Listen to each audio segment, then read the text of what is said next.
Y bueno, tenemos acá a nuestro Padre Obispo con nosotros para compartir esta noche. Le damos un fuerte aplauso de bienvenida y le agradecemos su presencia. ¿Cuál es el mejor? ¿Cuál? Bueno, de todas maneras, vamos a hacer una introducción ahora y después voy a necesitar alguien que lea el texto así, a lo mejor la que me podés, en el segundo momento podés leer algún párrafo, ¿no? Desde acá. Sí, perfecto. Bueno, gracias de la invitación, digamos, siempre hablar de la palabra de Dios también es una alegría para mí, para todos, y profundizar el Evangelio sobre todo, ¿no es cierto? Como yo sé que el tiempo pasa, entonces, para ser concretos, hice dos apuntecitos, ¿no? Entonces, tienen en primer lugar la primera hoja, que como el pedido era digamos, resaltar del Evangelio de San Mateo la parte de la comunidad eclesial, ese tema, por lo menos los textos del Evangelio que aparecen están en el capítulo 18 de Mateo. Entonces, para eso también tengo una hojita, digamos, con todos los textos del capítulo 18. Pero me interesa digamos, presentar el Evangelio de Mateo de un modo general, ¿no es cierto? Entonces, el primer punto que ustedes tienen en la hojita dice el Evangelio sinóptico de San Mateo. Bueno, nosotros decimos que en la Biblia, en el Nuevo Testamento, tenemos 4 evangelios y los 3 primeros, Mateo, Marcos y Lucas, le decimos sinópticos. Sinópticos, ¿no? Porque no porque sean una síntesis de Jesús, sino de una síntesis del mensaje de Jesús, que en algún modo lo es, pero no es por eso, sino que porque en la antigüedad, o sea, en los primeros siglos de la Iglesia, los evangelios no había mucha publicidad, entonces se ponían en columnas, ¿no es cierto? Entonces se vio que en estos 3 primeros hay partes que coinciden, ¿no es cierto? Tienen como un argumento que va coincidiendo. Entonces se podía ver cuáles eran las diferencias y cuáles eran también las partes que eran iguales, como para interpretarlos. Entonces, interpretar qué dice uno y qué dice otro. El Evangelio de Juan no concuerda, digamos, ¿no es cierto? Entonces, es el 4 Evangelio, no concuerda en este orden. Entonces, sinóptico porque con un vistazo la gente podía ver lo que estaba, digamos, de acuerdo o no entre uno y otro. Y lo importante eran las cosas que se diferencian, que eso es lo que nos interesa ahora también a nosotros, ¿no? Porque en los Evangelios, digamos, más o menos, ustedes me permiten, más o menos se narran hechos que se repiten, ¿no es cierto?, de la vida de Jesús. O sea, son más o menos los mismos hechos que se lo ven con distinta óptica. Entonces, por eso, con un vistazo uno dice, bueno, este dice esto, este dice esto. Por ejemplo, dice que hay un pasaje de la barca en el mar, ¿no es cierto? Entonces, por ejemplo, dice, Jesús le dice a los apóstoles, ¿no?, en el Evangelio de Marco, ¿cómo no tienen fe? Entonces quiere decir que los apóstoles ahí no creen. En cambio, en el Evangelio de Mateo dice, digamos, ellos le dicen, Señor, aumentanos la fe. Entonces ellos tienen fe, ¿vieron? Entonces hay esas pequeñas diferencias que sirven para interpretar el Evangelio. Pequeños detalles que ya vamos a ver también acá. Entonces, Evangelio sinóptico es el título, digamos, la primera frase, ¿no?, de Mateo. Entonces yo puse ahí, presenta a Jesús histórico sobreponiendo las situaciones de las comunidades cristianas que vivían en Antioquía, o sea, en lo que es ahora Siria. O sea, el evangelista Mateo se ve que refleja esas comunidades que vivían no en Jerusalén, sino ya fuera de Jerusalén, en la zona de Siria, cuya capital en aquel momento era Antioquía, que también Pablo tenía mucha relación, ¿no?, con esa iglesia de Antioquía. Entonces, ¿qué es lo que quiero decir acá en esta frase? O sea, Jesús, como yo repito muchas veces así, como en la catequesis, Jesús hizo muchísimas cosas buenas, pero una cosa no hizo, que fue escribir, salvo cuando estaba la mujer acusada, no de adulterio, que escribió en la arena. Jesús no escribió nada. Por lo tanto, digamos, los evangelios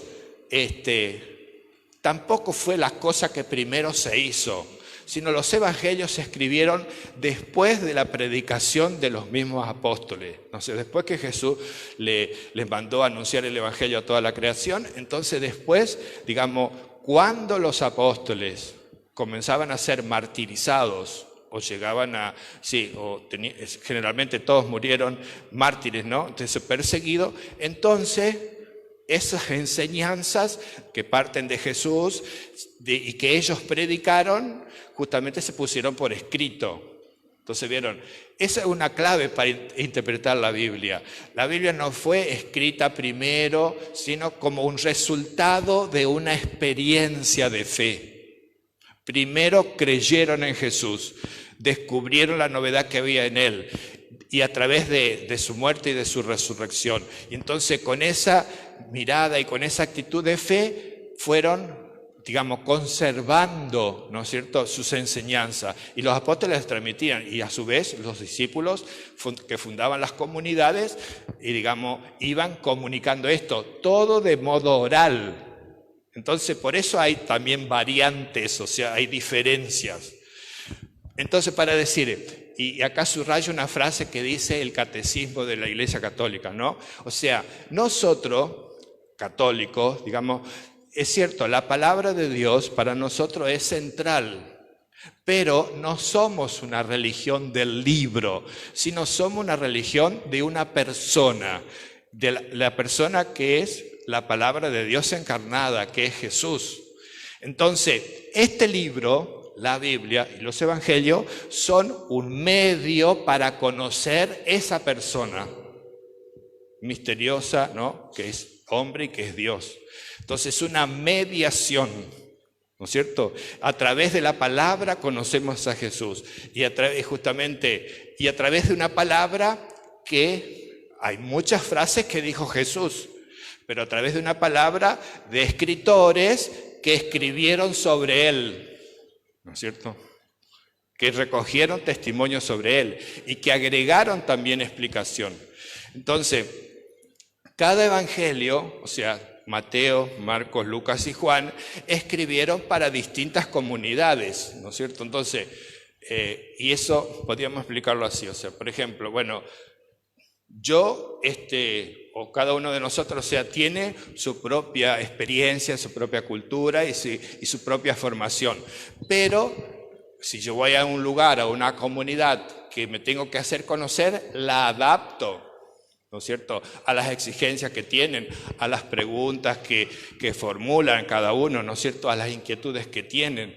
Y entonces también las enseñanzas de los apóstoles que transmiten los evangelios están adaptadas a una comunidad, a una vivencia de la comunidad, iluminan los problemas que tienen y también los animan a la esperanza para vivir según la nueva fe que viene de Jesús. ¿Se entiende? Entonces, ningún evangelio es una cosa así fría, abstracta, sino los evangelios responden, son un mensaje de salvación que se dice y se anuncia en nombre de Jesús, que responde a una necesidad. Bueno, esta comunidad de Antioquía, para no alargarme tanto, digamos, era una comunidad fundamentalmente de cristianos que vienen del judaísmo. Porque hay algunas otras comunidades de cristianos de la primera generación que eran paganos, que no eran judíos, que fueron convertidos justamente del politeísmo, o sea, de las religiones paganas. Bueno, esta comunidad de los cristianos que anuncia, o sea, a las cuales se dirige Mateo, es una comunidad que viene fundamentalmente de los judíos. Y entonces, digamos, Bueno, ahí en la primera parte, digo, voy para que yo lo que a veces pienso es que no diga cosas en el aire que a ustedes les confundan. Por eso digo, la segunda frase dice, la vida y el mensaje de Jesús es comunicado en este evangelio para iluminar a la situación de esas comunidades eclesiales de Antioquía, o sea, de la zona de Siria, pero que eran judíos convertidos al cristianismo. Entonces, este evangelio, ahí en el punto 2 dice, la iglesia de Mateo conoce las Sagradas Escrituras, o sea que son judíos que, ¿cuál es la Sagrada Escritura que tienen ellos? La Biblia hebrea, porque todavía no estaba escrito el Nuevo Testamento. Entonces, los judíos de Antioquía sabían mucho, ¿no es cierto?, y iban a la sinagoga, o sea, eran judíos formados en el judaísmo. Entonces, por eso dice, por eso este evangelio, más que otros, cita el Antiguo Testamento. Ahí le puse, hay 130 citas del Antiguo Testamento que usa Mateo, ¿no es cierto?, en su evangelio. ¿Cómo las usa? Y las usa en referencia a Jesús, o sea, aquellas frases que Jesús, desde la tradición judía, las acepta, entonces las pone. Y aquellas cosas que los judíos, las tradiciones judías, Jesús las reforma o las cambia, también las pone. Por ejemplo, Jesús dice, ustedes han oído que se dijo, ¿no? Amarás a tu prójimo y odiarás a tu enemigo. Eso está en el libro del Éxodo, si no me equivoco, ¿no? O en el Deuteronomio, en el Antiguo Testamento. Pero yo les digo, amen a sus enemigos. Entonces, ¿ahí qué hace Jesús? Corrige el Antiguo Testamento, ¿no es cierto? Pero después dice, yo no he venido a suprimir la ley o los profetas, yo he venido a llevarlos a su plenitud. Ahí que dice, acepta que la tradición judía es parte de su doctrina, que la lleva a plenitud, que la lleva a un desarrollo más grande, más profundo, más espiritual, diríamos para nosotros, ¿no es cierto? Entonces, es una comunidad, como ven, judía que conoce, ahí le puse la ley o la Torá. En el Evangelio, cuando Jesús dice la ley, en esto se resume la ley y los profetas, es un modo de decir, en esto se resume todo el Antiguo Testamento. La ley, la palabra en hebreo es Torá, ¿no es cierto? Entonces, por eso que lo verán por ahí también escrito. Entonces, la ley en el Evangelio de Mateo no es abolida, sino es llevada a plenitud por Jesús, ahí está en el capítulo. Y Jesús reinterpreta muchas cuestiones judías, ¿no es cierto?, como el ayuno, la limosna, el divorcio, etc. Entonces Jesús dice, cuando ores, retírate a tu habitación, por ejemplo, ¿no? No ores, ¿no? Cuando hagas limosna, que tu mano derecha no conozca lo de la izquierda, por ejemplo, ¿no? Reforma. Entonces, esas cosas no las dice otros evangelios, porque a otros evangelios vivían otras situaciones que para eso no era problema, o los tenían aclarados. Pero para ellos era para decir, en esta nueva fe de Jesús no hay que aferrarse a las prácticas judías, hay que renovarlas. O hay que vivirla con un espíritu renovado, como la vivió Jesús. Eso es lo que quiere decir, ¿no?, el evangelista. Entonces, bueno, este tema también, esta frase que termina el párrafo 2, es muy lindo, porque en el Evangelio de Mateo, Jesús aparece como un nuevo Moisés, ¿no es cierto? ¿Y dónde aparece?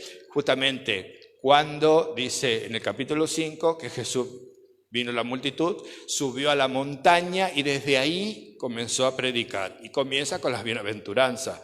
Pero el discurso que comienza ahí es el capítulo 5, sigue el capítulo 6 y sigue el capítulo 7. Son 3 capítulos de discurso de Jesús y de anuncio de su nueva ley. Entonces, digamos, el evangelista resumió muchas enseñanzas de Jesús y la puso en ese contexto, porque justamente Jesús es realmente el nuevo legislador, el que nos descubre la voluntad de Dios, el que nos da la ley de Dios. Entonces aparece en el inicio del Evangelio como si fuera el nuevo Moisés que da los nuevos mandamientos, la nueva ley, las nuevas disposiciones para vivir según su mensaje, ¿verdad? Entonces, es un nuevo Moisés. Eso es bueno que lo tengan presente, porque en otro evangelio no aparece así. Quiere decir que le da una gran importancia, porque la comunidad judía de Antioquía, a la cual se dirigía, para ellos la autoridad era Moisés. Entonces dicen, miren, acá hay alguien que es más que Moisés. Entonces ese es el anuncio del evangelio, ¿no? Que lo da a entender con el modo de presentarlo. Y ustedes vieron, estoy salteando, ¿no? Vieron que ahí en la parte final, en el párrafo, yo puse un esquema del Evangelio de Mateo, que dice prólogo, ¿no es cierto?, los capítulos 1 y 2, y después epílogo, pasión y resurrección de Jesús.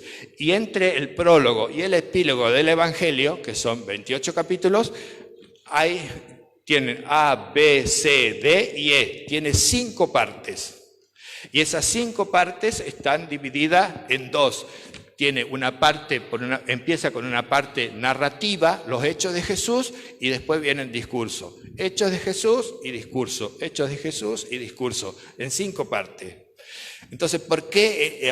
Esta es nuestra interpretación. ¿Por qué el evangelista Mateo quiso dividir así, en 5 partes, su mismo evangelio?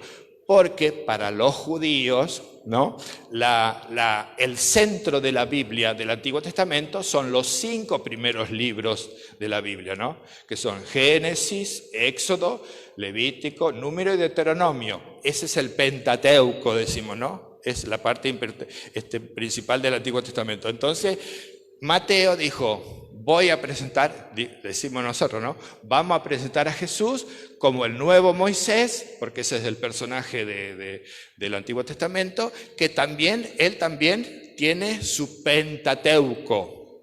Entonces el Evangelio, vieron, está presentado como la nueva ley de Jesús, ¿no?, presentada por este nuevo Moisés, que es el mismo, ¿no es cierto?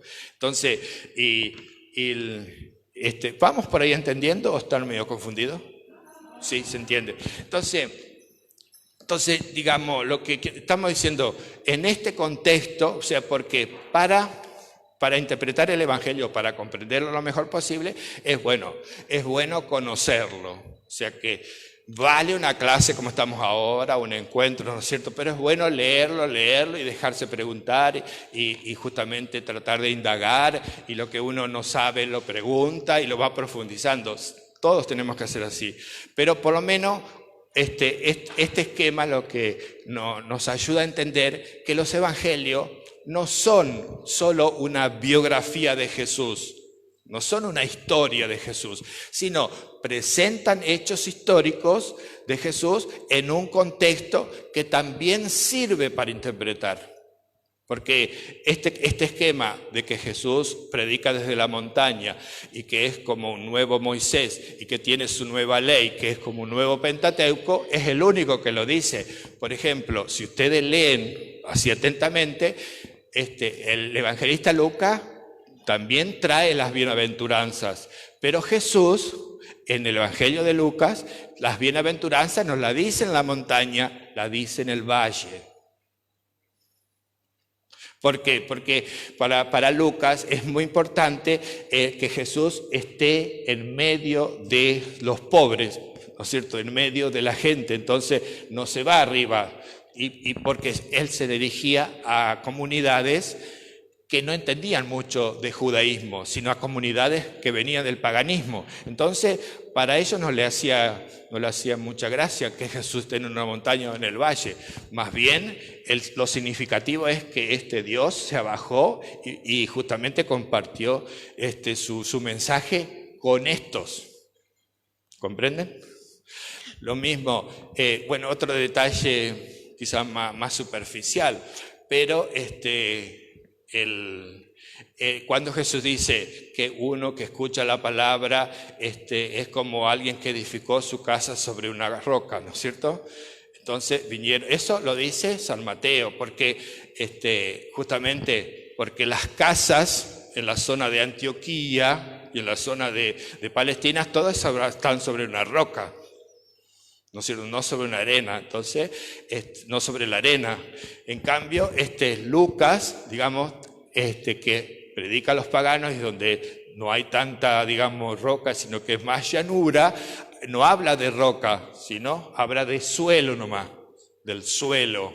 Entonces que hay que poner buenos cimientos para decir bien. Cada evangelista adaptó el mensaje de Jesús. Los dos quieren decir fundamentalmente lo mismo, ¿no es cierto? Porque hay que edificar sobre la palabra de Dios. Pero la comparación de una parábola o de otra es adaptada. ¿Se entiende? Porque eso vamos a encontrar mucho en los evangelios. Pero ahí está la riqueza, porque no es solamente, digamos, contar hechos de Jesús, sino se cuentan hechos que se interpretan, se actualizan y que significan que dan un mensaje para la persona que le escucha. Por eso una buena predicación para nosotros es no solo decir el contenido de la palabra de Dios, sino crear un vínculo con el que me escucha, que entienda lo que Jesús quiere transmitir, o por lo menos lo que yo interpreto que Jesús dice en este pasaje, y que al otro también lo integre después, también él lo profundizará y crecerá la comprensión, ¿no es cierto? Entonces estamos en esta parte, ¿no? Como decíamos, entonces fui intercalando, digamos, porque el argumento me llevó a eso. Entonces, el Evangelio sinóptico de Mateo es un evangelio escrito para una comunidad de cristianos fundamentalmente que provienen del judaísmo. Para ellos, él utilizó con el mensaje de Jesús muchas referencias al Antiguo Testamento para decir lo que él cumplió de lo que venía profetizado, lo que él corrigió de esa palabra, de esas tradiciones que vienen a los judíos, y lo que él asumió para llevarlos a plenitud, para perfeccionarlo, para dar su mensaje original. Hasta ahí, ¿no? Y bueno, entonces, acá en el punto 3 que tienen ahí dice, el Evangelio refleja también el conflicto con el judaísmo oficial. Los cristianos, o sea, ubicándolos en el año 80, como más después de Cristo, ¿no? O sea, la destrucción de Jerusalén fue en el año 70, entonces estas circunstancias históricas también se reflejan en los evangelios. Jesús murió en el año 33, pongamos, ¿no? Jesús anunció, ¿no?, la destrucción de Jerusalén, que eso sucedió en el año 70. Entonces, cuando los judíos, hasta el año 70, las comunidades cristianas estaban como protegidas con el judaísmo oficial, porque eran comunidades chicas, ¿no es cierto? Entonces, los judíos en la época romana gozaban de muchos derechos, ¿no es cierto?, en el imperio. Entonces eran reconocidos. Entonces los cristianos, para el imperio, para el gobierno, ¿no es cierto?, de la época, eran como una secta más dentro del judaísmo. Pero con el año 70, sucedió algo, muy catastrófico para la religión judía. El templo fue destruido y entonces hubo como una especie de repliegue dentro del mismo judaísmo. Entonces, los que no eran estrictamente que se confesaban judíos, fueron expulsados. O sea, fueron públicamente no reconocidos. Entonces, los cristianos en ese momento quedaron desprotegidos desde el punto de vista jurídico y político del Imperio Romano y generalmente eran perseguidos porque se los podía acusar, entonces no tenían, fundamento para encontrar derechos de defensa. Bueno, esas persecuciones se reflejan en los evangelios y en especial en este evangelio de Mateo. Por eso les puse ahí. El evangelio refleja el conflicto con el judaísmo oficial. Los cristianos han sido expulsados de las sinagogas y ahí puse un famoso concilio que se llama de Yamnia, donde el judaísmo definió qué era ser judío y qué no era ser judío dentro de las tantas sectas que había. Y entonces se fundamentó que justamente el judaísmo se apoyaba en, digamos, en la ley de Moisés, desconocía todo lo que no era escrito en hebreo, o sea, entonces, y después todo el que no se confesaba auténticamente judío, ¿no es cierto?, con esa fe. Entonces, acá, en el evangelista, ¿se acuerdan que les dije que citaba mucho el Antiguo Testamento? El Antiguo Testamento que citaba era un Antiguo Testamento en griego. Entonces, no era estrictamente hebreo, ¿no es cierto?, la cita, porque la Biblia griega era una traducción del mismo texto hebreo, pero no fue más reconocida como una Biblia, digamos, justamente así, inspirada, ¿no? ¿Se acuerdan? Entonces, eso también era como la Biblia de los cristianos del Antiguo Testamento era la griega, y la Biblia de los judíos del Antiguo Testamento era la que estaba estrictamente escrita en hebreo. Y porque hay libros que están solo en hebreo y hay otros que también están en griego, o sea, ¿no es cierto? La Biblia de los cristianos tenía mucho más libros. Entonces, todo ahí está esta confusión, o mejor, esta distinción a partir de la destrucción. Entonces, por eso Jesús, por ejemplo, en el Evangelio de Mateo, en el capítulo 13, que hace poco lo leíamos en la liturgia, vieron, es una crítica, digamos, amplísima contra los fariseos. Es como un capítulo que se acusa a los fariseos, bueno, de hipócritas, de sepulcro arqueado, etcétera, etcétera, etcétera. Como si Jesús, digamos, hubiera tomado un día para criticar a los fariseos. Lo que pasa es que se aplica ahí, digamos,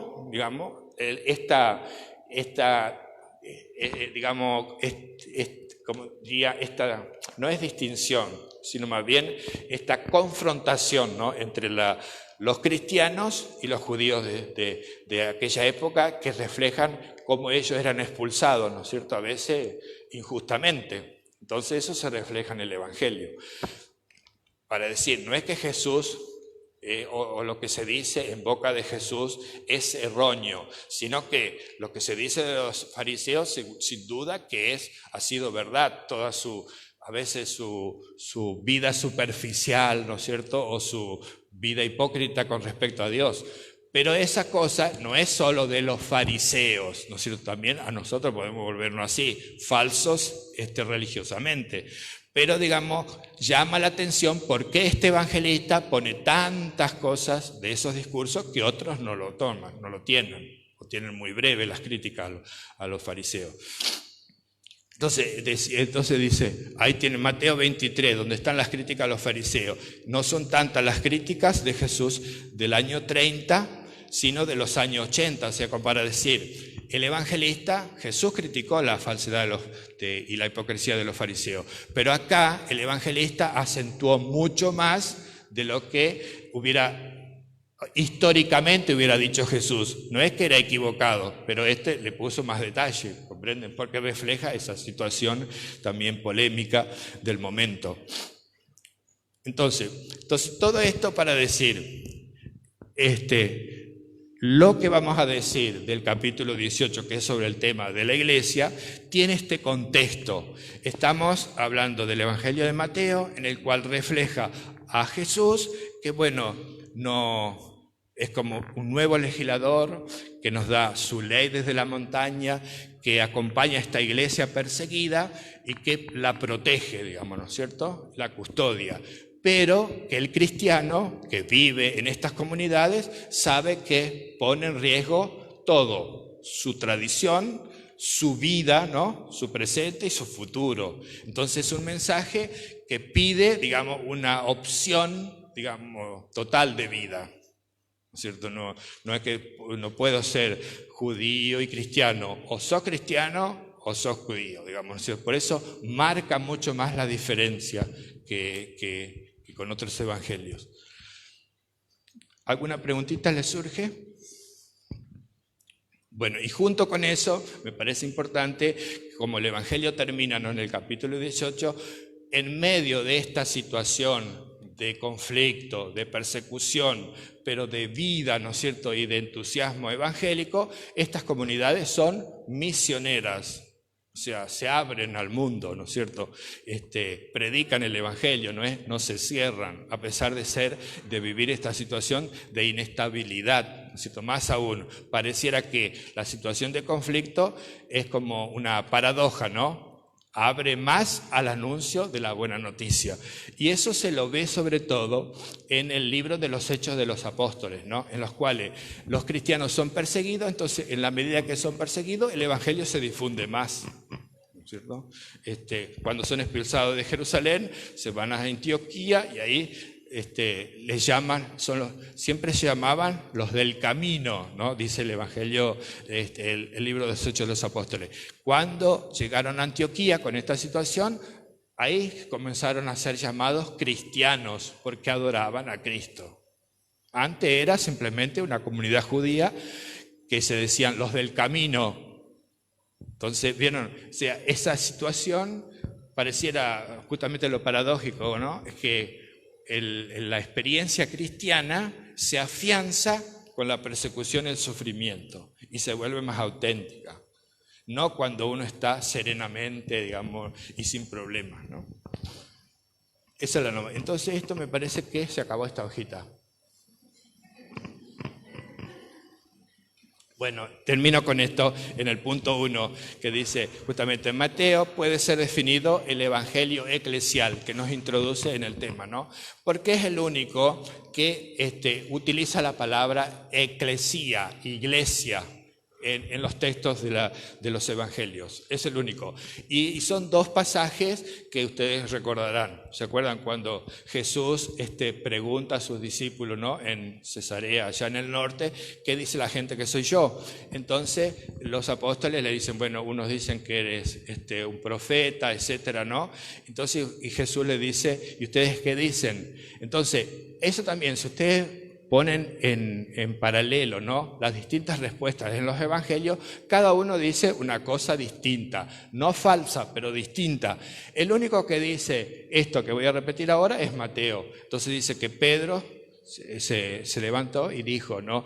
Tú eres el Mesías, el Hijo de Dios vivo. Entonces Jesús le dice, bienaventurado, feliz, Pedro, dice, porque eso no te lo reveló ni la carne ni la sangre, sino fue una inspiración del Espíritu. Y dice, y sobre ti voy a edificar mi iglesia, la primera vez. Los otros evangelios nos dicen así. Algunos dicen, tú eres el Mesías, dice Marco, ¿no? Entonces Jesús le dijo, bueno, no digan a nadie, etcétera, ¿no? Entonces Lucas dice, tú eres el Mesías de Dios. Entonces en Juan dice, ¿a quién vamos a ir? Tú tienes palabras de vida eterna. ¿Vieron? Distintas maneras.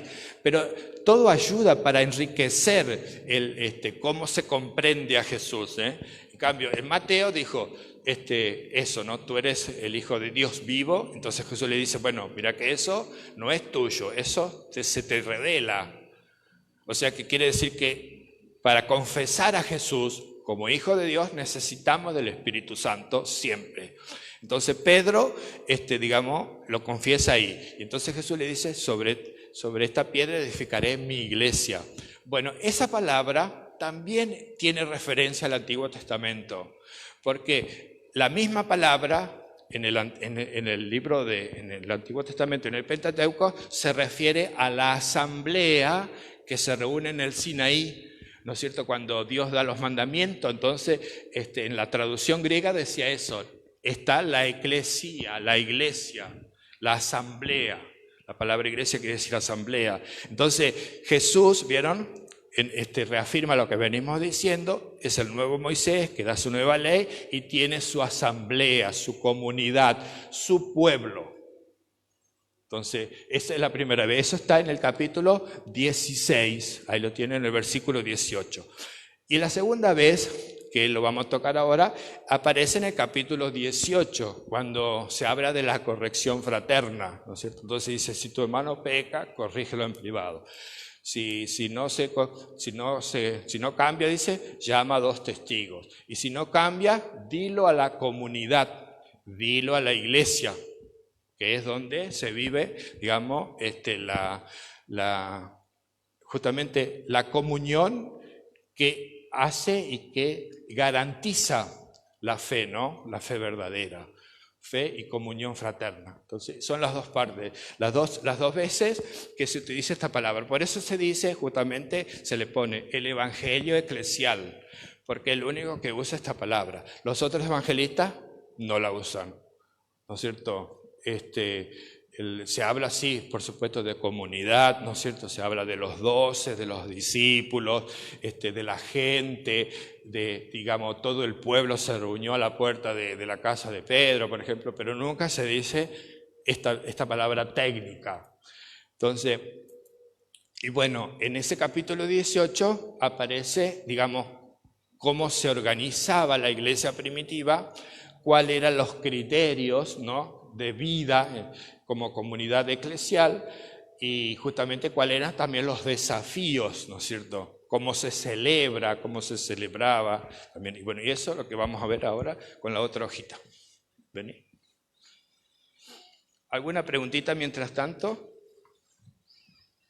Así de algún curioso que levante así la... Hola, sí. ¿No? ¿Alguien mientras tanto? Hola. Bueno, el otro día que estaba preparando este tema, mientras va repartiendo la hojita, una de las hermanas Paulina me regaló de acá, ¿no? El camino abierto por Jesús, que son comentarios al Evangelio de Mateo, que lo conocerán, ¿no? José Antonio Pagola, que es un escritor español, ¿no es cierto?, que tiene cierta fama entre nosotros y que, bueno, tiene sus comentarios a los 4 evangelios. Esto es de Mateo. No lo digo para que lo compren, porque yo diría, lean el evangelio, que es lo mejor. Después, escuchando por ahí, cuando uno tiene un interés, puede ir a un tema o a un texto especial, ¿no es cierto? Pero de acá voy a decir algo, si puedo, también del texto que tenemos. Sí. Hola, Padre Obispo, ¿cómo le va? Muy buenas noches. Bienvenido Sí. a la comunidad. ¿Cómo te va?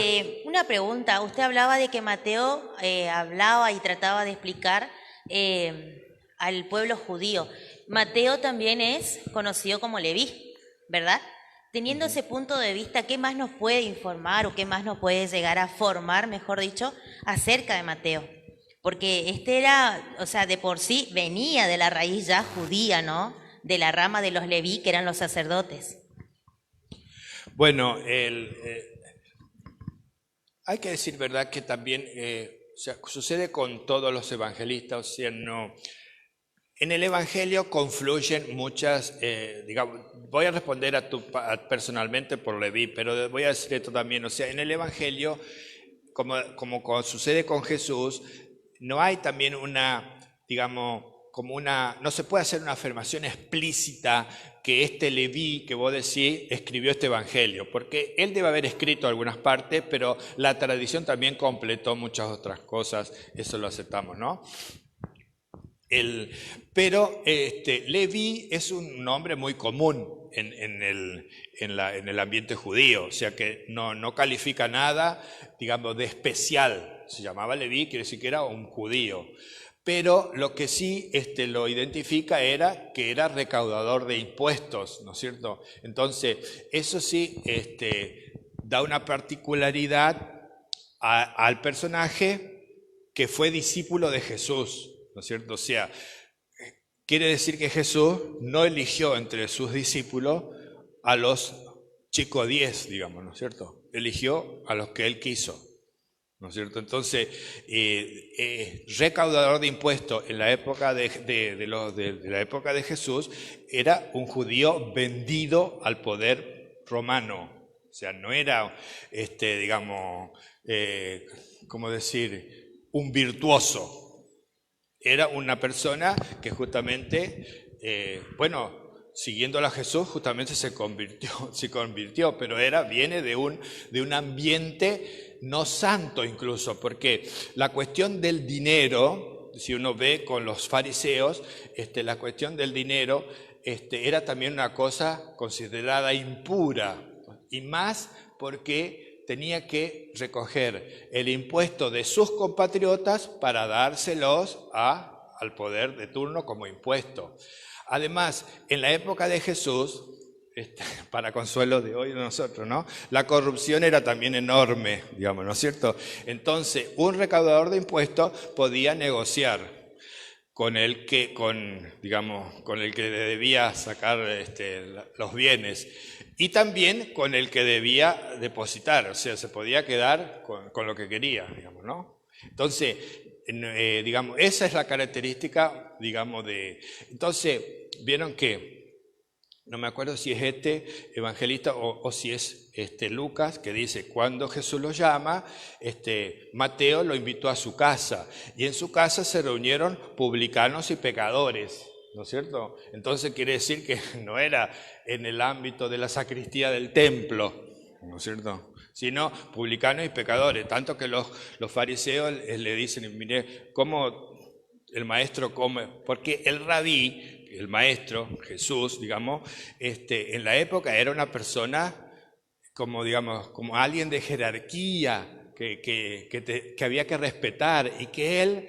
no se podía mezclar con la gente, porque tenía que conservar ciertas conductas de contacto, porque lo inhabilitaban como persona y como en su función, ¿no es cierto?, a un rabino. Entonces, por eso, que a Jesús, si uno ve entre líneas, o sea, le dicen, este es un comilón y un borracho, o sea, ¿cómo? Porque Jesús lo dice, ¿no? Viene el Hijo del Hombre que come, y entonces ustedes dicen que es un comilón y un borracho, que se junta con prostitutas, con publicanos y pecadores, ¿no es cierto? Entonces, esa fama, digamos, ciertamente Jesús la pasó por arriba, pero era una cosa considerada en el ambiente, o sea que ha sido una persona que ha ido siempre contracorriente. Entonces, Mateo, la vocación de Mateo refleja que justamente Jesús no buscó nunca ser una acepción de personas, sino al contrario, se metió en las realidades que Él purificó, ¿no es cierto? Y con su presencia Él transformó. Me gusta mucho, esto está en Lucas, o sea, el episodio de Zaqueo. Zaqueo era jefe de los publicanos. Ahora, el evangelista es un texto muy lindo el de Zaqueo, porque si uno lee el libro del pueblo de Dios, ¿no? Y también en otras Biblias, o sea, ¿vieron? Cuando Zaqueo dice, yo doy, no dice, usted, fíjese, en la liturgia nosotros, cuando leemos el evangelio de Zaqueo, nosotros tenemos este texto, dijo Zaqueo, yo doy la mitad de mis bienes y al que es perjudicado, le daré 4 veces más. Entonces quiere decir que ese publicano no era tan malo como consideraba la gente, porque la gente dice, se fue a festejar en casa del jefe de los publicanos. Entonces Jesús, que le dice, ¿no? Dice, bueno, hoy ha llegado esta salvación a esta casa. O sea, la presencia de Jesús revela, ¿no es cierto? Revela, por una parte, lo que es este hombre, que es mal considerado. Y por otra parte, este hombre, Zaqueo, recibe la revelación de Jesús, ¿no? Él es la salvación, o sea, aceptó a Jesús, entonces aceptó la salvación. Por eso Jesús, hoy ha llegado la salvación a esta casa, termina diciendo Jesús. Entonces, digamos, esta confrontación está presente y es la que evangeliza siempre. Porque justamente Jesús no es que se mancha, es Él el que purifica. Y lo mismo sucede con esa mujer que le lava los pies, ¿no es cierto?, que está en casa de un fariseo, ¿no? Entonces, comer, están las dos contraposiciones. Jesús comía con publicanos y pecadores, y los fariseos, cuando invitaban a comer, como le invitaron a Jesús, es también como una prolongación ritual. Comer con un rabino o entre rabinos era, digamos, como una cosa sagrada también. Entonces Jesús, digamos, al estar en los dos lados, santifica los dos lados. No es que se contamina, para decir lo que dijo el último domingo, ¿no? Lo que sale de adentro lo que contamina, ¿no? Lo que viene de afuera, ¿no es cierto?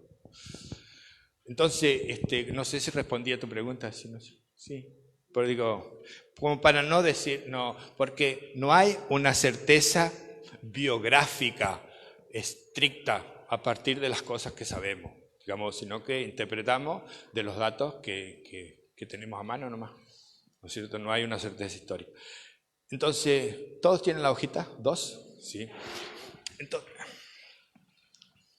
para introducir, volviendo entonces al esquema que hemos visto del Evangelio, vieron en estas 5 partes que yo les decía, ¿no? El Pentateuco del evangelista dice así, el punto A, ¿no es cierto? Dice promulgación del reino, parte narrativa. Después, punto A, 2, el sermón de la montaña, del 5 al 7, parte de discurso. Después viene punto B, los signos y la predicación del reino de los cielos, parte narrativa. Después, el discurso misionero de Jesús, ¿no? El capítulo 9. Letra C, el misterio del reino de los cielos. Letra C, esa es la parte narrativa. El discurso en parábolas acerca del reino de los cielos, todo el capítulo 13. Punto D, ¿siguen bien? En la primera hoja estamos, sí. Punto D, digamos, las primicias del reino de los cielos, la parte narrativa, y la segunda parte de discurso, el discurso eclesial, ¿no es cierto? Entonces nosotros vamos a entrar en ese punto D. Y después el último discurso, las últimas narraciones son de el fin del mundo, la consumación del reino de los cielos, y con un discurso escatológico o acerca del final del mundo, ¿no? De la historia, que eso está en la quinta parte. Entonces nosotros estamos, con este discurso estamos en esa cuarta parte, en la parte del discurso. Bueno, antes de este discurso viene todo lo de la confesión de Pedro, ¿no es cierto? Las distintas situaciones, y como son varios capítulos, ¿no? Del 14, ¿no es cierto?, al 17, es larguísimo, eso para desarrollarlo todo. Entonces tomamos, digamos, con esta voluntad de Jesús que dice, sobre esta piedra edificaré mi iglesia, entonces decimos ahora, bueno, ¿cuál es la iglesia que Jesús quiso? Y entonces el evangelista Mateo puso en el capítulo 18 las características de la iglesia de Jesús. Entonces eso es lo que necesitaría como para no repetirme en... ¿Alguien que me lea el texto, Beri? ¿Tenemos otro?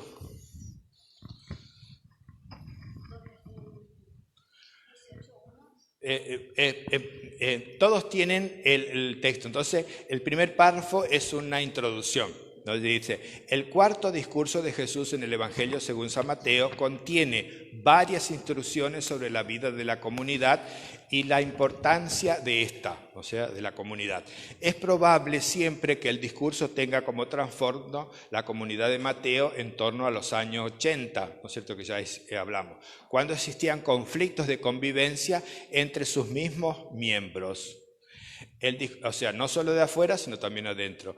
El discurso ofrece algunas sabias pautas para afrontar las dificultades intracomunitarias relativas a la fraternidad, a la reconciliación y a la aceptación, ¿no?, de unos y otros, y exige preferir a los más pequeños, entre quien está presente Cristo mismo. Se trata pues de una especie de manual cristiano de vida comunitaria que toda comunidad debe tener presente y practicar. Eso, digamos, desde el punto de vista del Evangelio.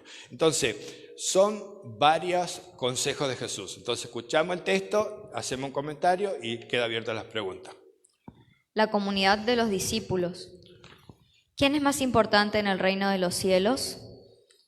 En aquel momento, los discípulos se acercaron a Jesús para preguntarle, ¿quién es el más importante en el reino de los cielos? Él llamó a un niño, lo colocó en medio de ellos y dijo, les aseguro que si ustedes no vuelven a ser como niños, de ningún modo entrarán en el reino de los cielos. Todo el que se haga pequeño como este niño será el más importante en el reino de los cielos. Y el que reciba en mi nombre a un niño como este, me recibe a mí. Entonces, bueno, este consejo, nosotros aquí en este evangelista lo tenemos que ver como un consejo dentro de la iglesia. O sea, ¿a quién es preferir?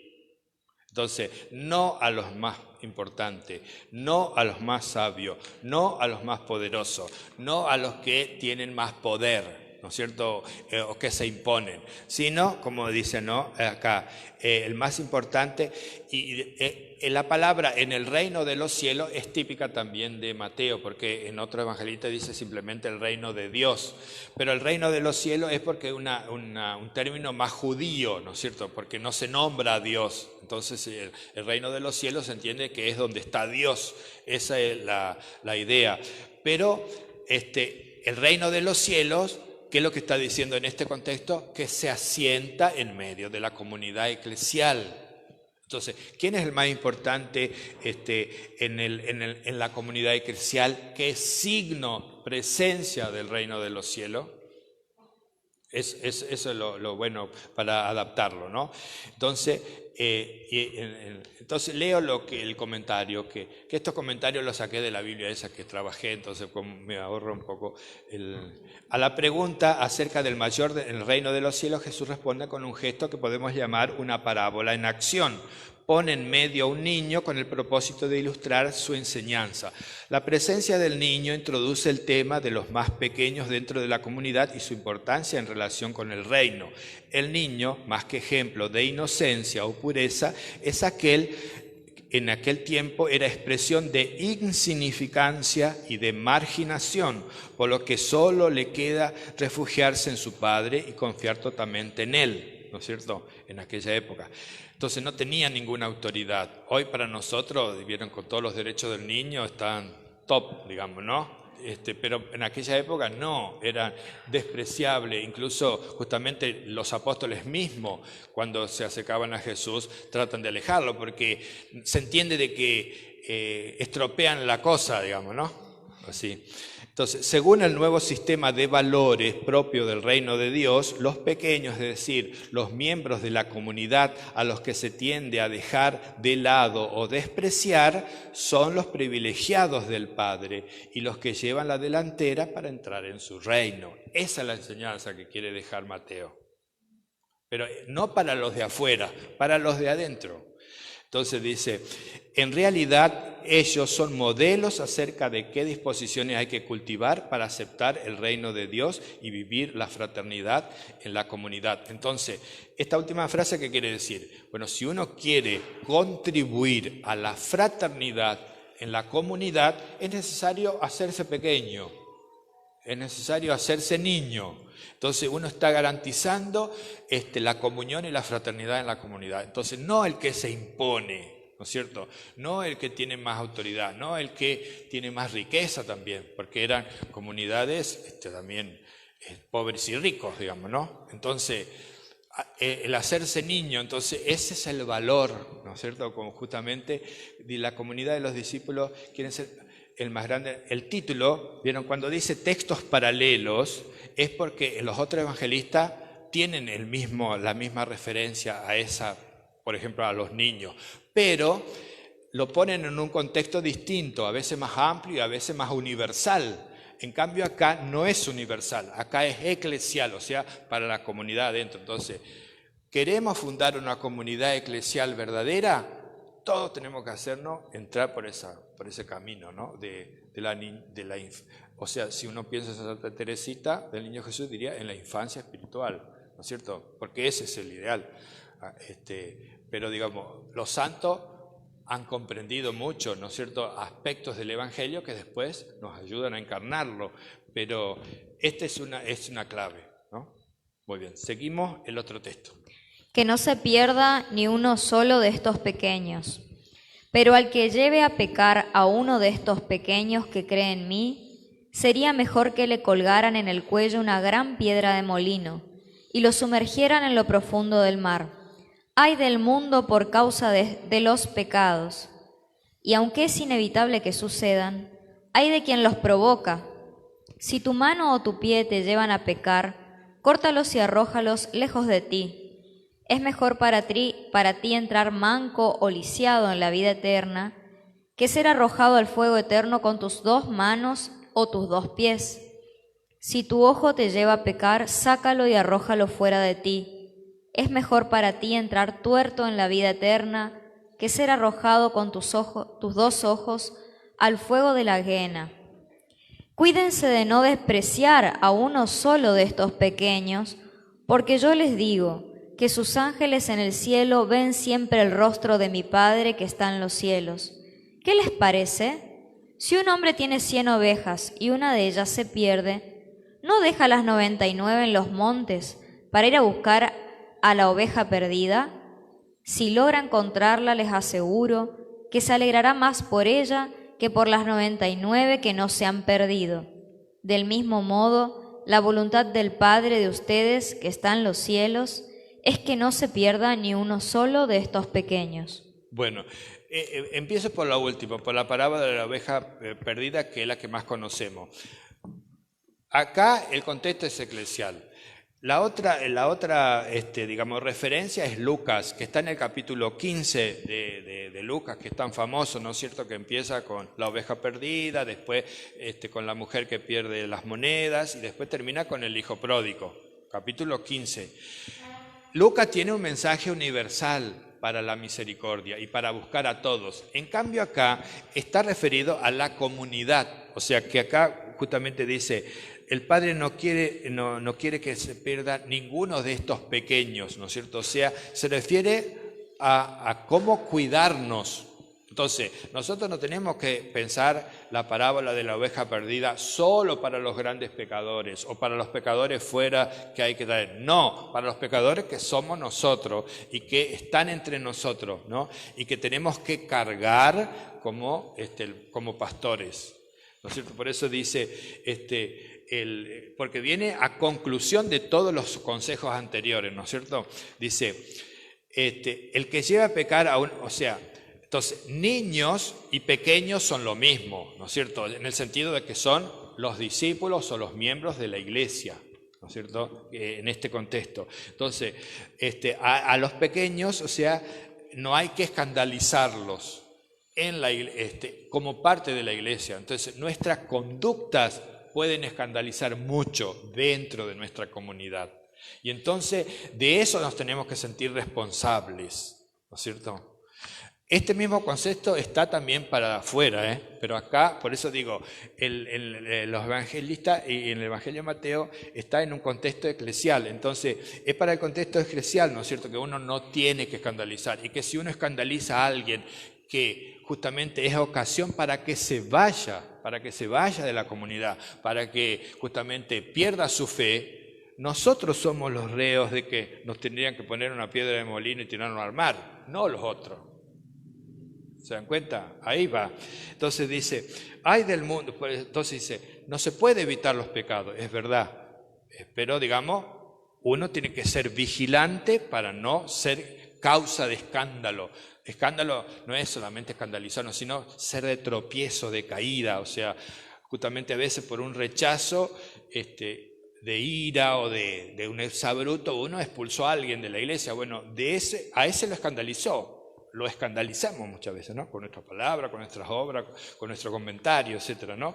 Porque se refiere a la vida de la iglesia. Entonces Jesús dice, es inevitable que en la convivencia sucedan estas cosas, pero ya vamos a ver que cómo tenemos que reconciliarnos, ¿no? Pero por lo menos, digamos, tenemos que tener esta decisión, ¿no es cierto?, de custodiar. Y custodiar con esta que son hipérboles, ¿no es cierto?, exageraciones, cuando dice, si tu mano o tu pie te llevan a pecar, córtalos y arrójalos de ti, ¿no? Si tu ojo, ¿no?, también arráncalo, que no, justamente no hay que hacerlo físicamente, no se puede hacer. Lo digo porque en las tradiciones a veces históricas de la iglesia, algunas amputaciones, ¿no?, castraciones también se hacían por esto, con este consejo. Entonces eso fue rechazado por la iglesia. O sea, que no es que uno se tiene que, digamos, amputar un dedo, una mano, un pie, un ojo. No, sino tener como la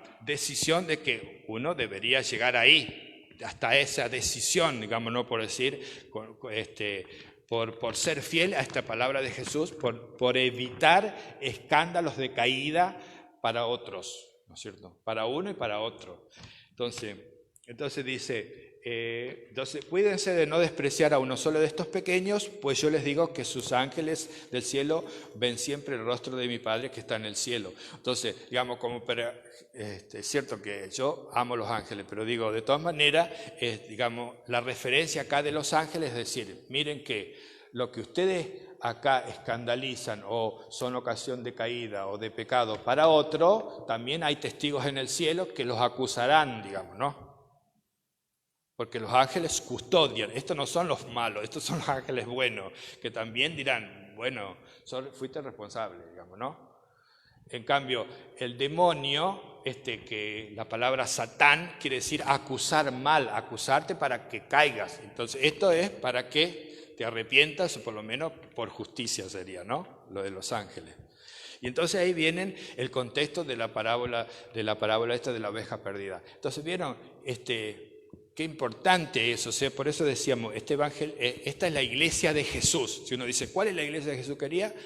La que hay que ser como un niño, la que hay que cuidarnos de no escandalizarnos, de no ser tropiezo para uno u otro, la que hay que buscarnos cuando nos perdemos. Cuando alguien se pierde la comunidad, deja la 99 y se va a la comunidad. Así que al padre Marcelo, por favor, le exigen, ¿no?, que vaya a buscar la oveja perdida.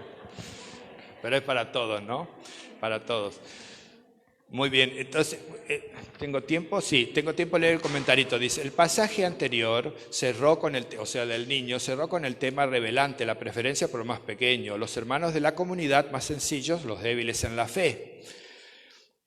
Sí, quizás también, digamos, en el contexto del evangelista Mateo serían los cristianos que provenían del paganismo, ¿no es cierto? Entonces, que eran los más débiles, porque no venían de una religión monoteísta, venían de paganismo, de muchos dioses, de muchos cultos, digamos, ¿no? Entonces, los menos formados en la palabra de Dios, apenas que habrán conocido de noticia de Moisés y de las profecías, entonces aprendían con la nueva fe.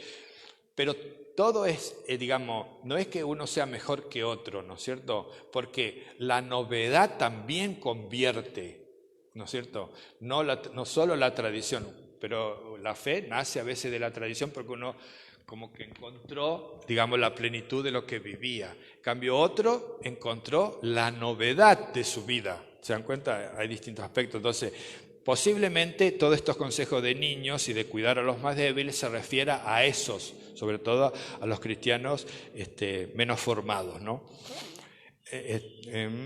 Entonces, en este pasaje en relación con los más pequeños, Jesús desarrolla su enseñanza en 3 momentos.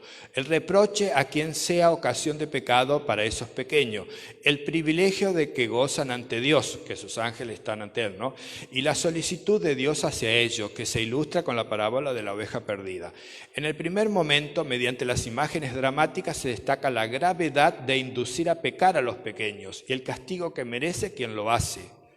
En el segundo se afirma del alto grado de aprecio que los pequeños tienen ante Dios, y en el tercero se hace hincapié en la búsqueda esmerada de los pequeños por parte de la comunidad, porque la voluntad de Dios es que no se pierda ninguno.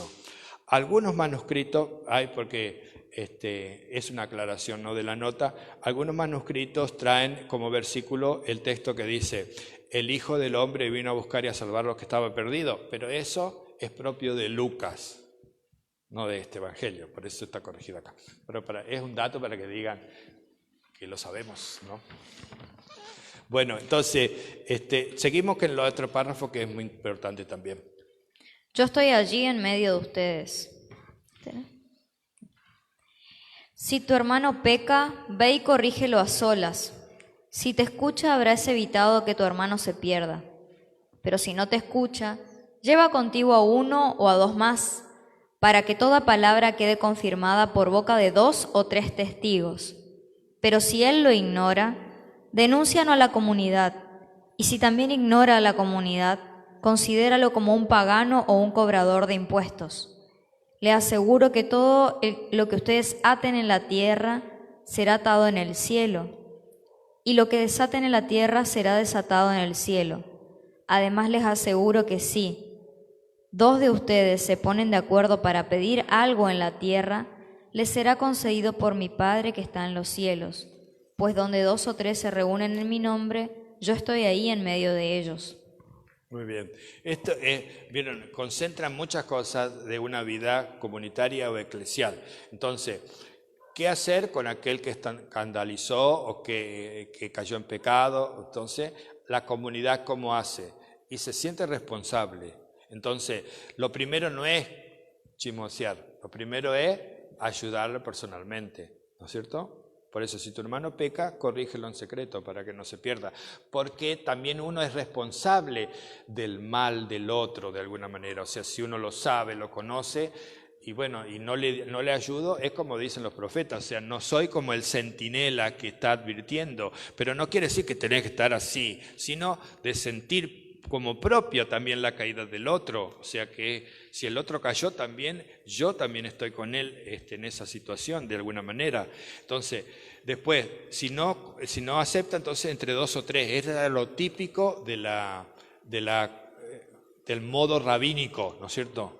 Para que haya 2 testigos. Entonces, digamos, es como algo más jurídico, ¿no es cierto? Entonces también es una responsabilidad que uno la asume con otro.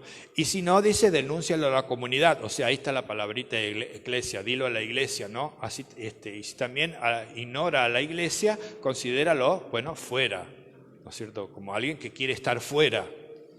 Entonces, la exclusión de la comunidad no es la de la comunidad, sino la que se autoexcluye, porque uno justamente viviendo tiene criterios, consenso, ¿no?, de vida, que vienen, allá está lo anteriormente dicho y lo que va a seguir. Entonces, es una autoexclusión. Entonces, uno con la corrección le favorece la conversión o si no, la autoexclusión, porque opta por no hacerlo. Entonces, queda fuera de la comunidad. En un término muy antiguo y muy feo y muy cargado de mucha pasión, esto se decía el anatema, ¿no? El quedar fuera, ¿no es cierto? O la excomunión también se decía, ¿no? Lo evitamos mucho ahora, pero de todas maneras es eso, la palabra sin matiz pasional sería: vos te excomulgás, porque vos no aceptás los criterios para vivir en esta comunidad, ¿no es cierto? Pero ahí se evita decir eso porque queda muy fuerte. De todas maneras, digamos, es esa, ¿no? La conciencia del pecado, uno es responsable, la comunidad también, pero siempre está la margen de libertad que la persona puede decir que no. Entonces, lo otro es muy importante también. Estamos en un camino sinodal, ¿vieron? Dice, le aseguro, lo que ustedes aten en la tierra quedará atado en el cielo, ¿no? Y lo que desaten en la tierra, porque esto se dice, generalmente a Pedro se le dice Jesús también, ¿no? Lo que desate es pero acá se le dice a la comunidad. Entonces nosotros, como comunidad, como iglesia, tenemos esta gran misión de atar y desatar, que quiere decir, también corremos el riesgo, o sea, lo bueno sería abrir las puertas, pero corremos el riesgo justamente de excluir como comunidad, en la medida en que no tenemos este sentimiento de Jesús, ¿no?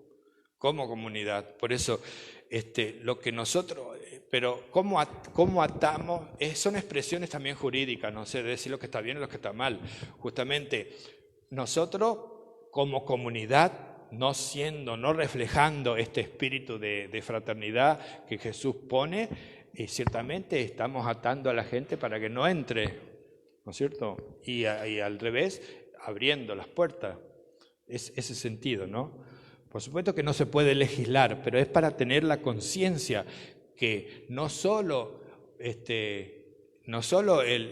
la jerarquía o el papa, el obispo, el sacerdote tiene que decir lo que está bien y lo que está mal. No, vos sos consciente, tenés que usar la conciencia de madurez de lo que Dios también te inspira, porque Dios habla en el corazón de cada uno. Y si realmente el Espíritu está, también habrá un modo de combinar, ¿no es cierto?, de confrontarse y de encontrar lo que dice Francisco, que no es fácil, pero es la verdad, un discernimiento conjunto, un acuerdo, un discernimiento. Ninguno de nosotros tiene la verdad la da el Espíritu en el corazón de cada uno. Y eso es un tema interesante, pero da para mucho, pero sería buenísimo meditarlo alguna vez, el tema de la conciencia personal. que Francisco ahora lo abrió mucho, sobre todo con el tema de los matrimonios en nueva unión, por ejemplo, y muchas otras situaciones. O sea, ¿quién me dice estrictamente que estoy en gracia de Dios? ¿Quién me dice? Solo lo que dice Pablo también, ¿no? Si mi conciencia si mi conciencia no me reprocha, justamente porque entonces Dios, el único más grande de mi conciencia es Dios. Entonces, evidentemente que hace falta, o evidentemente no, en una comunidad tenemos criterios de vida, de fe y de conducta, de ética, de moral, ¿no es cierto? Pero, digamos, la certeza de la vida de gracia, realmente, esto va a salir por los medios, ¿no? La certeza de la vida de gracia la tengo, está llamando, me está llamando, ese Francisco, me está llamando Francisco. La certeza de la vida de gracia, en el fondo, la tiene la propia persona. Por eso, yo digo, como un consejo también para que nos sintamos libres y para que también uno sepa cuál es su rol. O sea, en unas situaciones cuando no es que el padre, el sacerdote, el obispo le dice, ¿podés comulgar o no podés comulgar? No lo podemos decir. Yo te puedo favorecer para que darte todos los criterios para que vos decidas, pero tenés que estar seguros, digo, te mira vos, ¿no? Pero como un ejemplo, ¿no? Seguro de que si uno en conciencia frente a Dios dice sí, es sí.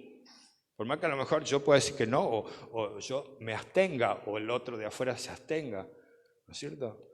Porque digo, tenemos que aprender a hacer ese ejercicio, ¿no?, de libertad, que surge, creo yo, de esta, ¿no? O sea, la comunidad es la que ata y desata.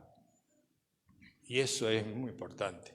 Evidentemente que no es la comunidad ni por sobre el Papa, ni por sobre el obispo, entre todos, ¿no es cierto? Entre todos, pero es bueno reafirmarlo, ¿no es cierto? Porque nosotros vivimos a veces lo que el cura me dijo o lo que el obispo me dijo, simplemente, ¿no? Entonces, darnos eso.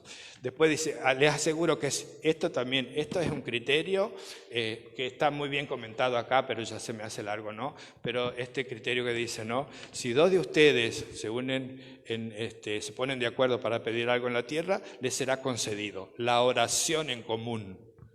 Que esto se refleja en muchos ámbitos.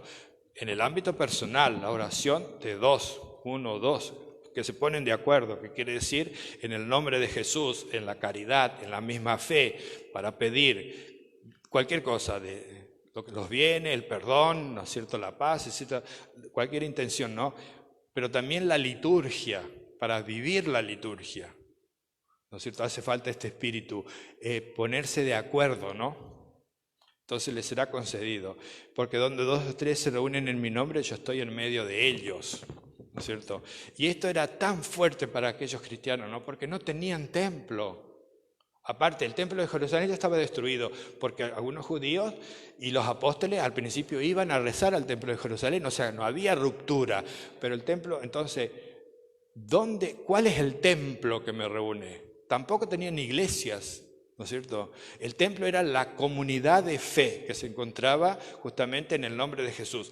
Gracias a Dios, los rabinos también en las sinagogas ya decían, ¿no? Dice, donde dos o más están reunidos meditando la ley, la palabra de Dios, decían los rabinos, la Shekinah, decían ellos, ¿no? O sea, la Shekinah es la carpa de Dios, ¿no? La tienda, esa tienda que tenía Moisés en el desierto, está en medio de ellos, decían ellos, ¿no? Entonces, para los cristianos, donde dos o más, no está la Shekinah del Antiguo Testamento, sino está la persona de Jesús.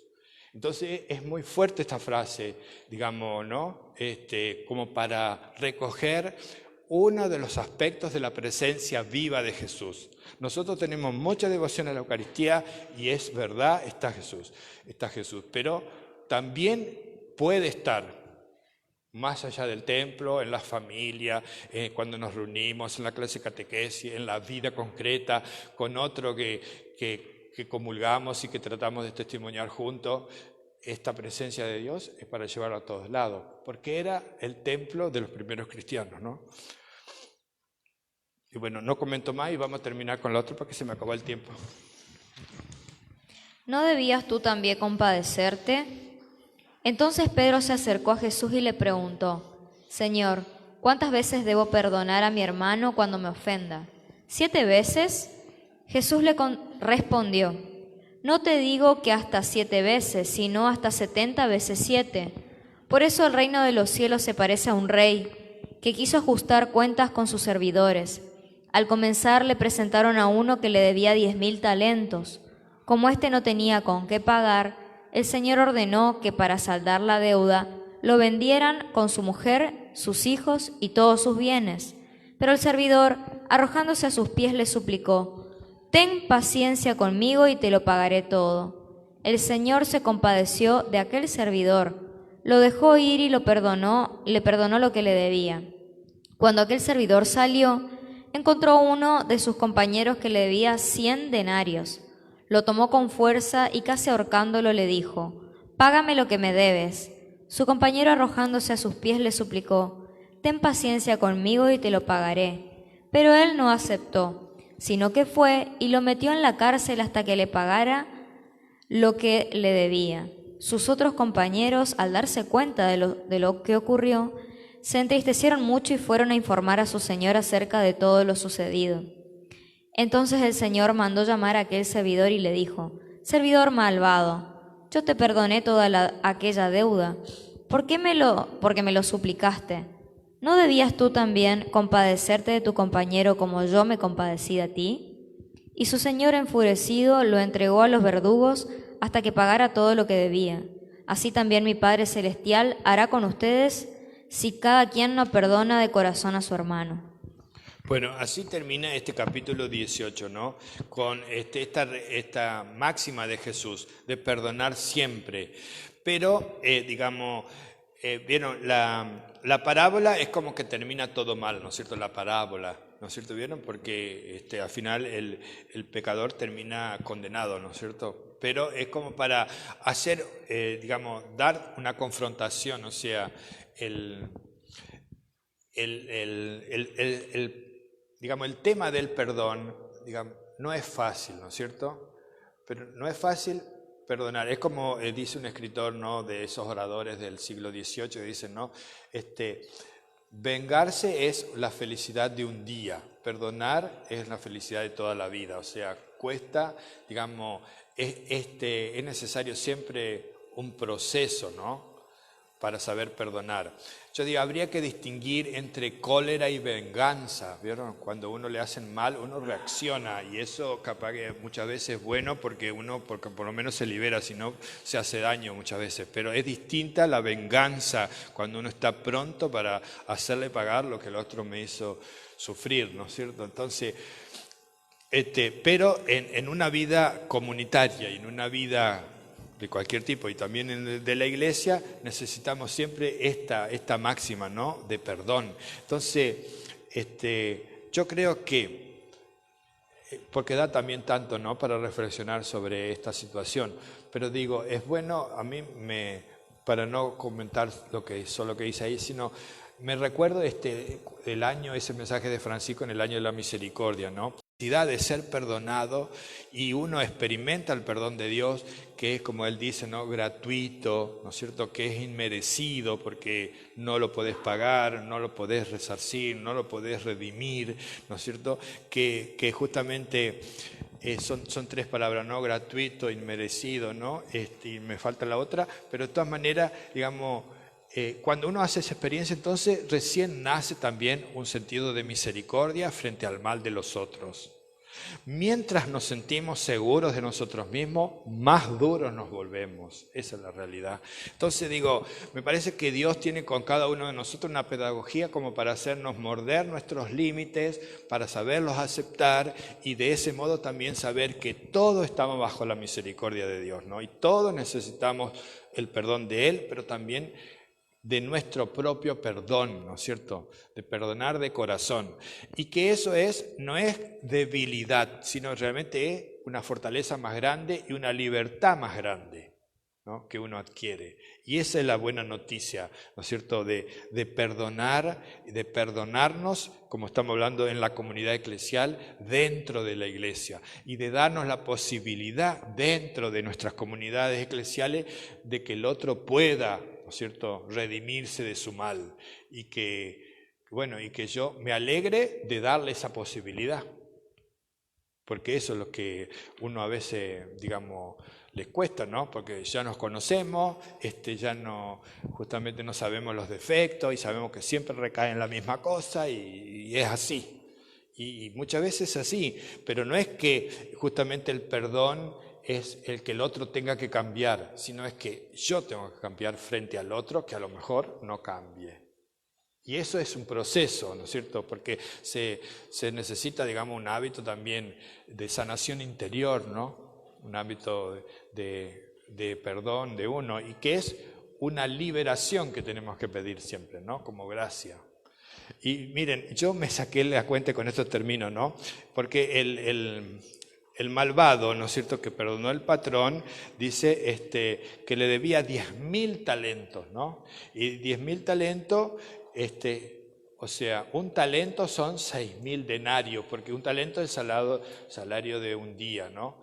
Entonces, vieron que en otra parábola dice, les pagaré lo que corresponda. Entonces le dio un denario a todos los que trabajaban en el día, ¿no es cierto? Entonces un talento es 6.000 y le debía 10.000 talentos, o sea, una suma exageradamente grande. En cambio, el otro, el que tenía, no sé, el que fue perdonado, entonces le acogotaba al otro pobre que le debía 100 denarios nomás, 100 denarios, ¿no? ¿No es cierto? Un talento es 6.000 denarios. Entonces le decía 100 denarios. De todas maneras, digamos, 100 denarios serían 100 días de trabajo. O sea que también le significaba algo importante, no eran monedas.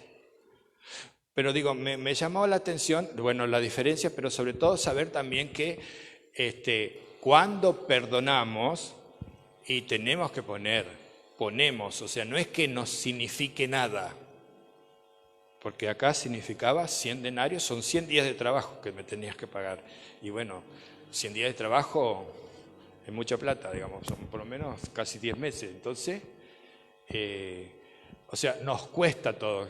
Creo que la parábola también tiene esa clave, ¿no? O sea, a Dios perdona con generosidad y a nosotros, aunque siempre será menos, siempre también nos costará, ¿no es cierto?, trabajo. No sé, ¿dónde está el párroco? Sí, yo por la hora son las 10:10, 10:10 ya. Bueno, muy bien. Bueno, no sé si alguno tiene alguna pregunta, algo, a ver, Pedro. Fuerte.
Abortistas, pañuelos verdes, padres y padres, madres y madres,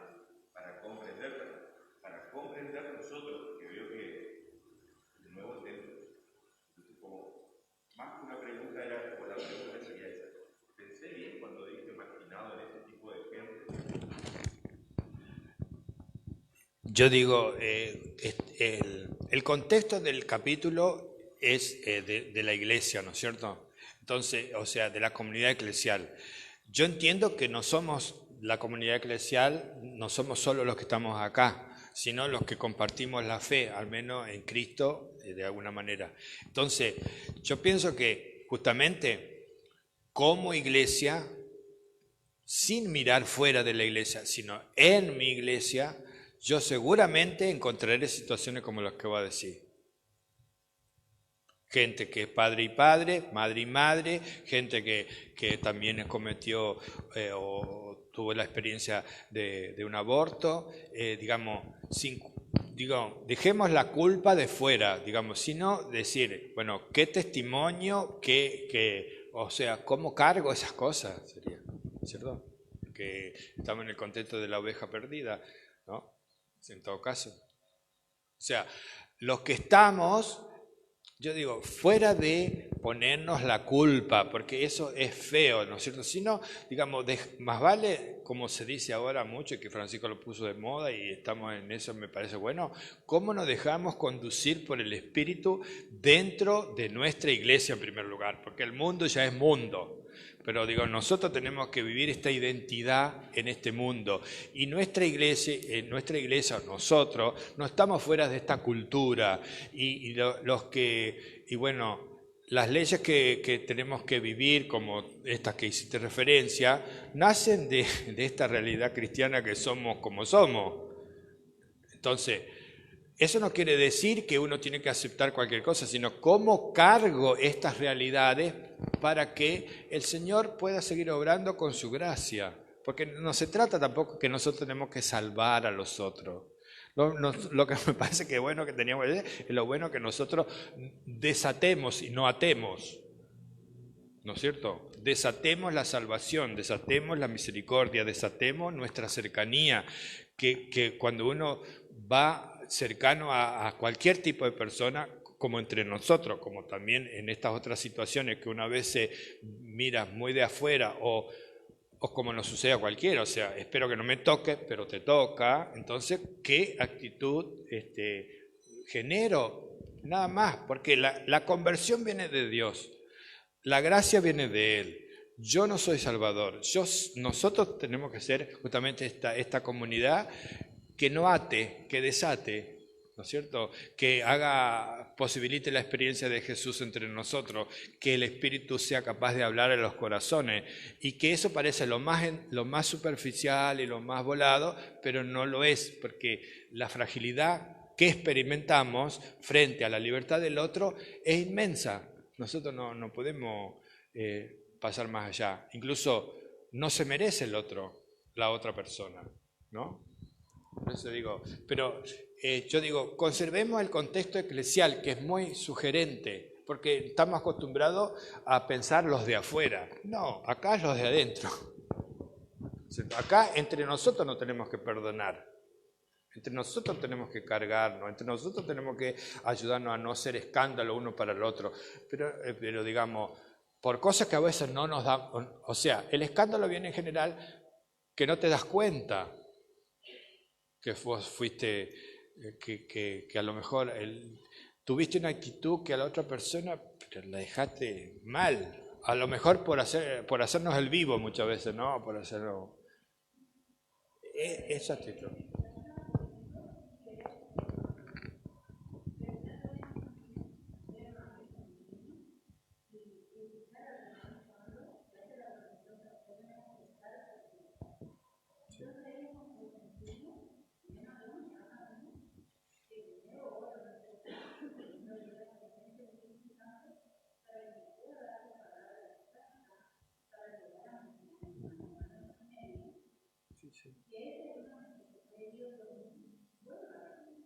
Claro.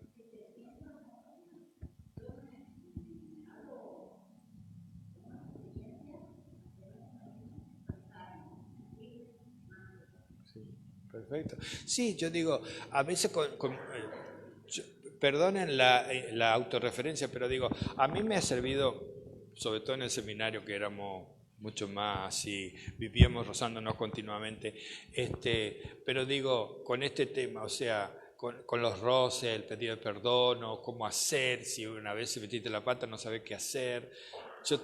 Nosotros, me acuerdo en una época, si era al final del secundario, por ejemplo, tengo en claro la experiencia de un compañero mío que estaba muy peleado en la misa, ante la misa, ¿no?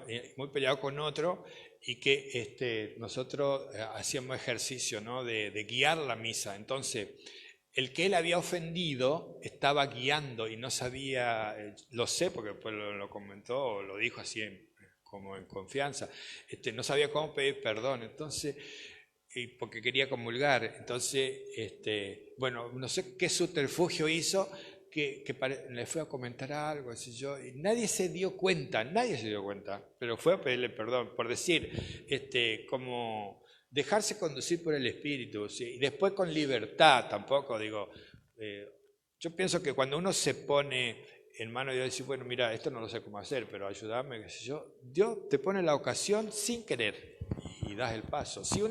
Por eso, si uno tiene en conciencia esa libertad de Dios y que es de niño, ¿no? Que uno confía no en uno, no en su táctica, sino que se deja conducir, y uno va más libre y generalmente alcanza la gracia. Ustedes son buenísimos, no todo el mundo escucha, nadie se queja. Bueno.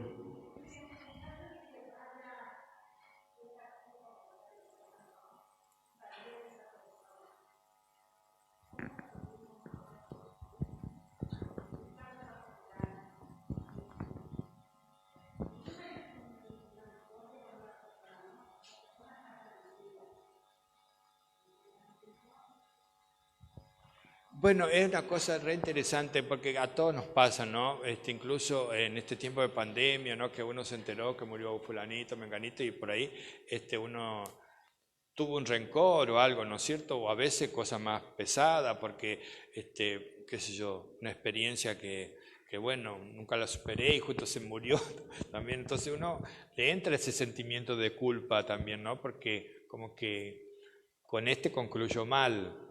A mí me parece que es una cuestión de ponerse de sanación interior, ¿no? De verdad, y de confiar en Dios. Y yo digo, y orar por eso, porque hay una comunión de los santos que decimos en el credo, ¿no? Creemos en la comunión de los santos, entonces hay una comunión con ellos también. Por eso oramos por ellos y por eso podemos reconciliarnos. Y yo digo, también por experiencia, rezando uno se libera, porque uno es el que está atado, ¿no? Rezando por él, por esa persona, y abriendo el corazón a Dios así como uno es, y dejando que el Señor nos cure. Eso es pero digo, tener presente que hay una comunión de los santos, una comunión de vida entre esta iglesia que somos y la de allá. Nosotros le podemos ayudar y ellos también nos ayudan, y en esta libertad. Porque a lo mejor uno no encontró la ocasión, no se dio cuenta y después nos entran. Y a lo mejor el otro era malo, entonces también no es que normalmente los demás son santos y nosotros no.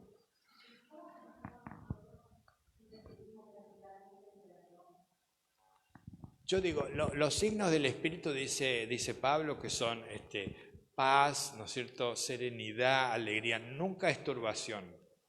Así que uno se turba, digamos, y es necesario dejar esas falsas preocupaciones, ¿no? Ponerla en Dios. Porque es un ejercicio de uno, porque uno tiene la fe, y si uno cree es así, pero la experiencia es la que nos cuesta unir con lo que creemos. O sea, es una certeza interior. Yo valoro mucho eso ahora, lo que se dice, porque a mí me ilumina mucho una frase que la predico muchas veces en la confirmación, porque dice, cuando en el Evangelio de Juan, ¿no? Judas, no el Tadeo que decimos, ¿no? Le pregunta a Jesús, ¿por qué no dices claramente que eres el Mesías y ya vamos para adelante?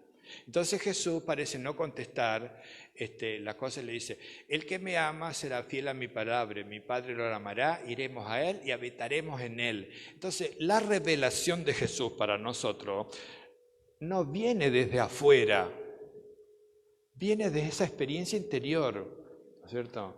De creer y de amar, las dos cosas. Porque dice, el que me amas, el que es fiel a mis palabras, dice Jesús, mi Padre lo amará y habitaremos en él. Entonces, la experiencia de Dios no las confirman los hechos de afuera, sino es una certeza interior de vida, de paz, de esos criterios que tiene Pablo en su carta para el Espíritu. ¿Comprende? O sea, no va a venir un ángel, ojalá, yo les rezo a los ángeles, no viene un ángel, no viene nada, viene la gracia de Dios, que es más todavía, ¿no es cierto? Que los ángeles la traerán seguramente, ¿no es cierto? Bueno, hermanos, muy bien, tenemos que ponerle punto final en algún momento, ¿no? Y qué bueno, qué lindo que nos surjan estas cosas, porque realmente esto es la idea, ¿no es cierto? Este mes y todas las cosas que iremos celebrando en este mes de la Biblia, no para empezarla y terminarla acá, ¿no? Sino que nos despierte esta sed de conocer, de amar, de orar la palabra de Dios, ¿no? Así que, bueno, en primer lugar queremos agradecer al Padre Obispo su presencia, le damos un fuerte aplauso también de agradecimiento.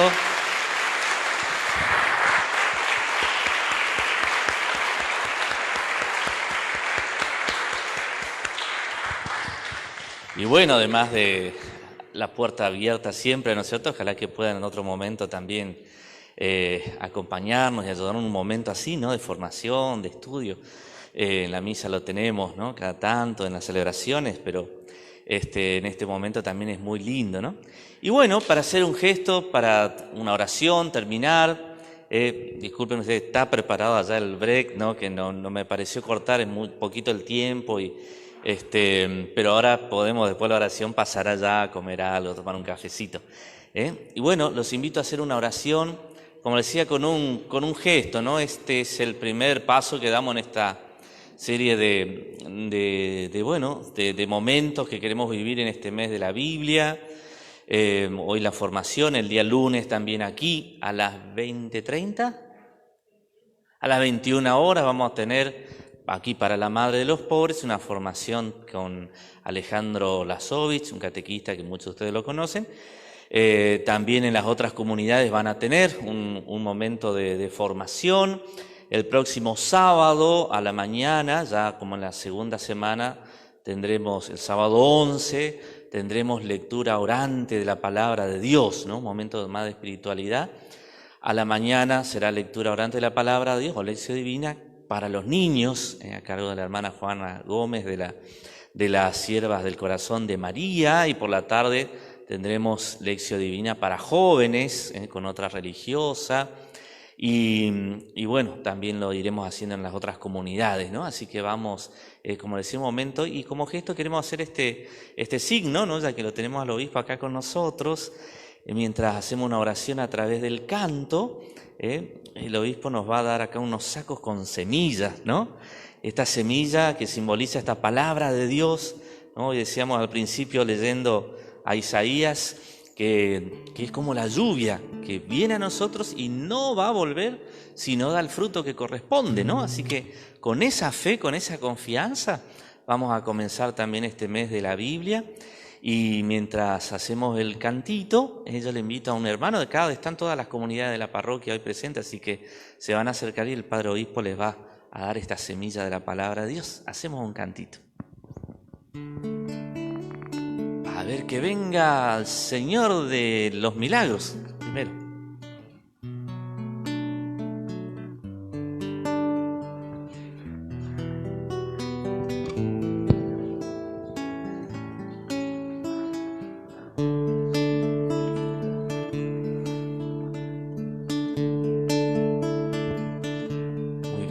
Jesús, buen pastor.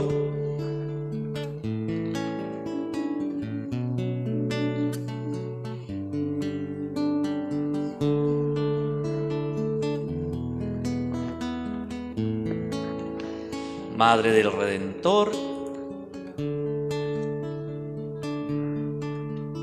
Señor, toma mi vida nueva, Si hay alguien de Jesús de Nazaret.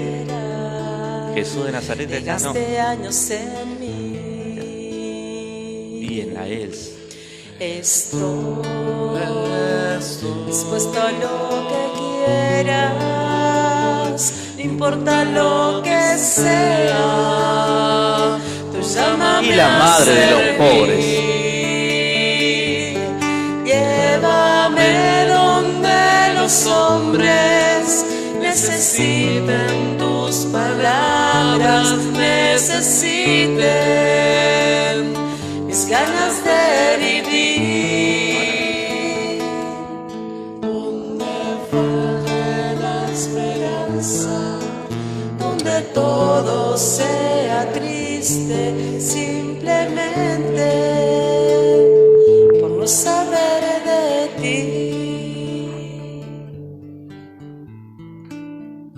Bueno, con el corazón agradecido por este encuentro también, ¿no? Por este caminar juntos, le pedimos al Señor la gracia que su palabra sembrada en nuestros corazones dé fruto de alegría, ¿no? De testimonio y de fortaleza en la fraternidad en nuestra comunidad y en especial en esta parroquia. Se lo pedimos por María, en su nombre, que nos alcance ser realmente imagen de su Hijo Jesús. Que el Señor esté con ustedes. Y con tu espíritu. Que el Señor los bendiga y los proteja. Amén. Que les muestre su rostro y les conceda su paz. Amén. Que les revele su rostro y les alcance su misericordia. Amén. Que los bendiga el que es Padre, Hijo y Espíritu Santo. Amén. Bueno, muchas gracias. Muy bien. Gloria a